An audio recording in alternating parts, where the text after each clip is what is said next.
Well, I'm back, everyone. San Joaquin Valley Transparency. I've been gone for a little while, but I am back. I'm going to share this video for you guys really quick. This woman, she works for city council in Colorado somewhere, and something happened to her husband where he was arrested and he was shot with ketamine. And ketamine was something that I had recently learned about in the Elijah McClain story. And it's something that just kind of totally blew my mind. And there is a whole lot that we need to learn about ketamine and how they're using it on people. If you haven't heard of ketamine before, let this video enlighten you and push you in the direction of doing your own research so we can discuss this more and get down to the bottom of it and see if it's harmful or see if it's another tool used by police for officer safety, right? Like if officer safety truly is heroism, we know it's not. They get paid to do a job. Heroism is public safety. So without further ado, watch the video and let's see what we can learn from it. Thank you guys. My name is Anita Springsteen, and I'm a city councilwoman in Lakewood, Colorado. I witnessed and filmed the forcible and unjustified use of ketamine sedation on my boyfriend, Jeremiah Axtell, during his January 2020 arrest in Lakewood.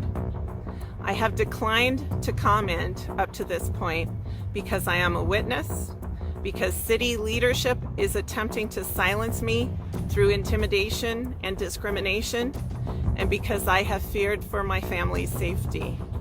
However, the courageous protests regarding Elijah McClain's death from ketamine have made it clear that I must speak out to prevent other deaths in Lakewood, Aurora, and around the country. Ketamine waivers are a license to kill, especially people who are profiled, as I saw with my own eyes. Misconduct surrounding ketamine is a statewide problem that must be investigated at all levels. It is my responsibility as an elected official to relay the extent of this crisis to Governor Polis and the Colorado Attorney General. And I asked them to expand their inquiry. The forcible injection of ketamine is an unconstitutional violation of a person's body without consent. Body cams will help, but the culture and the law need to change. I see Elijah's face every day when I look at Jeremiah. I could not live with myself if there were another Elijah in Lakewood tomorrow, so I must speak out. This has to stop now. Thank you.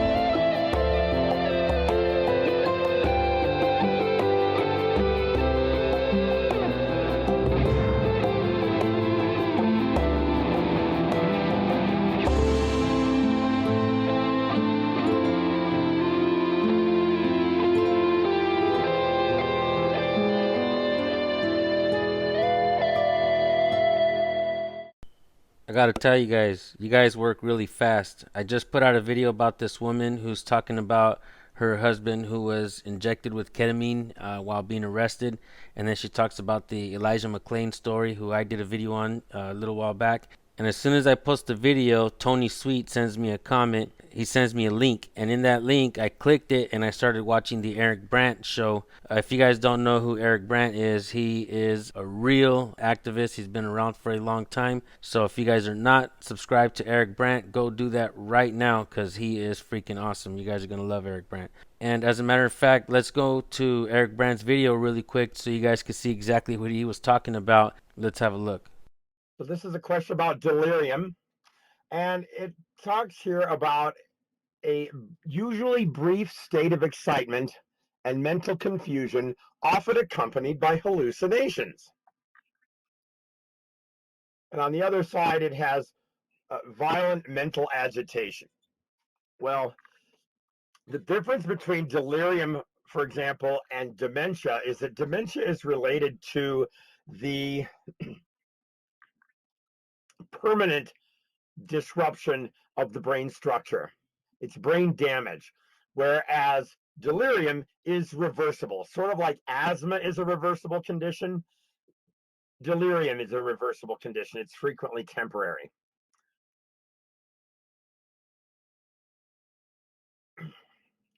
we know that all of the ketamine use stems from basically a handful of documents. In particular, this white paper on excited delirium syndrome, published in September of 2009. This is crazy. This is crazy. This is the work of a man by the name of DeBard, primarily. Here's DeBard. And what we're also going to see through this thread is a large number of doctors who are former police officers or worked in correctional institutes. There's three primary names that I'm going to highlight for you tonight. One is DeBard, Mark DeBard. He's the #1 guy. Also, we have Donald Dawes, and we also have a guy by the name of Gary Vilke. They're all law enforcement with the exception of DeBard, and this is DeBard's report. All of the other documents regarding excited delirium stem from this one white paper. Now, this is curious as you go along here, because you're going to find out that this paper has been cited many times by, that's right, the same people that wrote it. And then they recited their buddy's work, and it was a lot like social media where you post your same shit on multiple channels. This is really kind of scientific ridiculum. I'm going to go right to a resource that's easy for you to obtain, easy for you to see. And I'm also going to try to reduce the audio in my ear without killing you guys.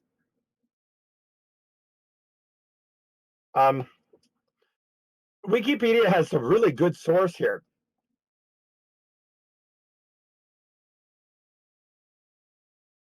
Now, see, what I did again is I showed you guys this report and I didn't switch the screen.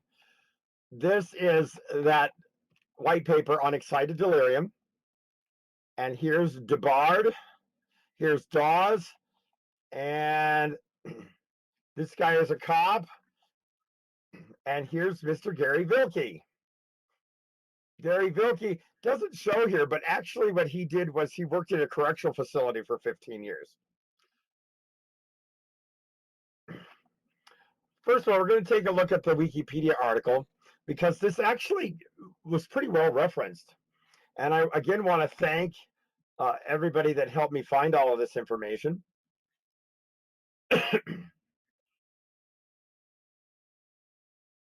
Patrick Partridge asks, is there any studies that rebut this planted paper? Yes, they all do. All the studies rebut this planted paper. So here is the excited delirium, also known as EXDS, excited delirium syndrome. And it says right here, excited delirium is not recognized by professional medical associations. No reputable medical organization, neither the American Medical Association nor the American Psychological Association, recognizes excited delirium as a medical or mental health condition. Well, the great thing is here is that that's true. That's actually true. And as we're following this, I think that we're going to find that what we have is a situation where they are trying to immunize themselves from civil liability in wrongful death. You're going to see the words police, law enforcement, wrongful death everywhere in all this documentation. Here it says here that that EXD has been accepted by the National Association of Medical Examiners, couldn't find a reference, and the American College of Emergency Physicians, which is true. They argued in 2009 that the white paper that excited delirium may be described by several codes within the ICD-9. This is highly prejudicial because it turns out that it does not actually exist in the ICD-9, nor does it exist in the ICD-10.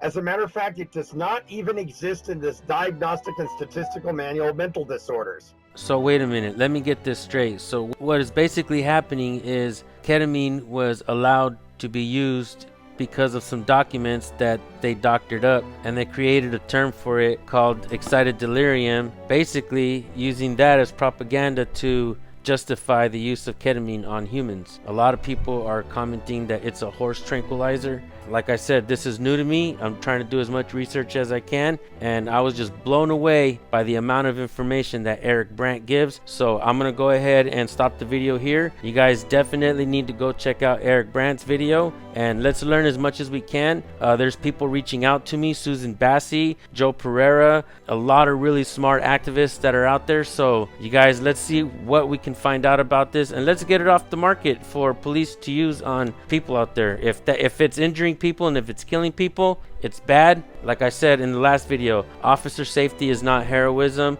the public safety is. Let's get that mindset out of America and let's move forward from here. Thank you guys so much, and I'll see you on the next video. Peace.